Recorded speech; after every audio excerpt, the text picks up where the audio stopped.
بسم الله الرحمن الرحيم.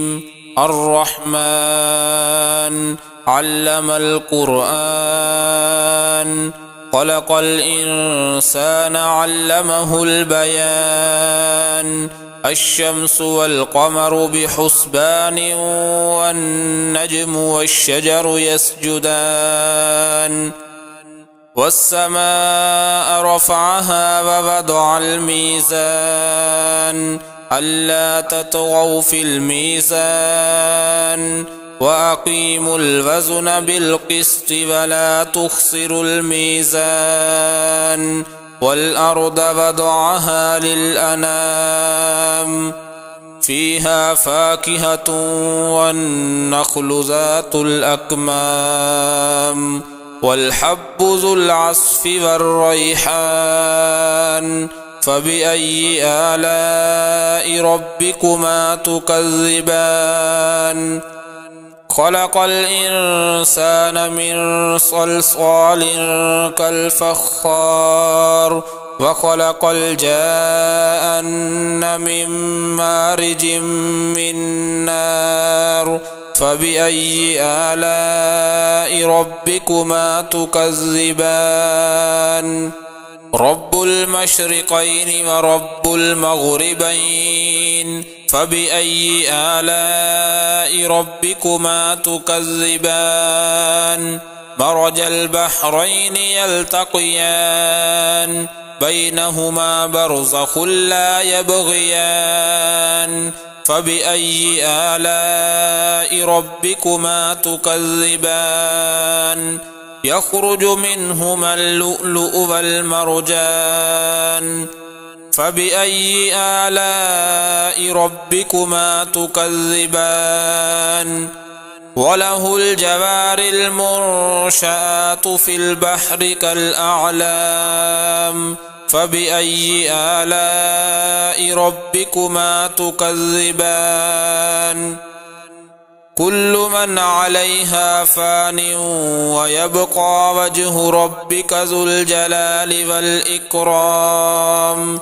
فبأي آلاء ربكما تكذبان؟ يسأله من في السماوات والأرض، كل يوم هو في شأن. فبأي آلاء ربكما تكذبان؟ سنفرغ لكم أيها الثقلان. فبأي آلاء ربكما تكذبان؟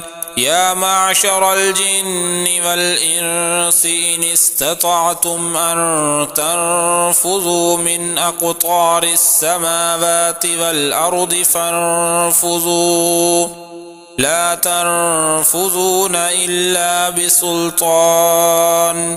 فبأي آلاء ربكما تكذبان؟ يرسل عليكما شواظ من نار ونحاس فلا تنتصران. فبأي آلاء ربكما تكذبان؟ فإذا انشقت السماء فكانت وردة كالدهان. فبأي آلاء ربكما تكذبان؟ فيومئذ لا يسأل عن ذنبه إنس ولا جان. فبأي آلاء ربكما تكذبان؟ يعرف المجرمون بسيماهم فيؤخذ بالنواصي والأقدام. فبأي آلاء ربكما تكذبان؟ هذه جهنم التي يكذب بها المجرمون، يطوفون بينها وبين حميم آن. فبأي آلاء ربكما تكذبان؟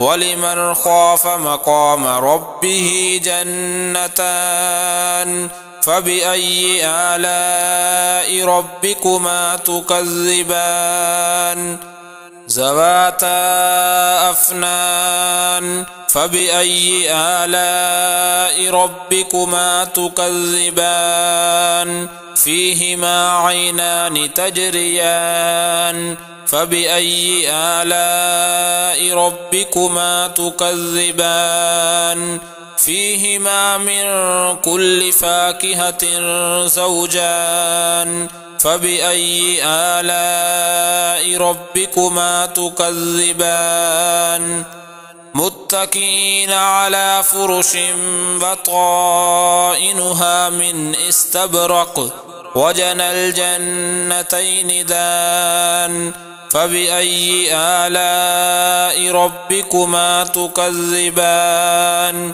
فيهن قاصرات الطرف لم يطمثهن إنس قبلهم ولا جان فبأي آلاء ربكما تكذبان كأنهن الياقوت والمرجان فبأي آلاء ربكما تكذبان هل جزاء الإحسان إلا الإحسان فبأي آلاء ربكما تكذبان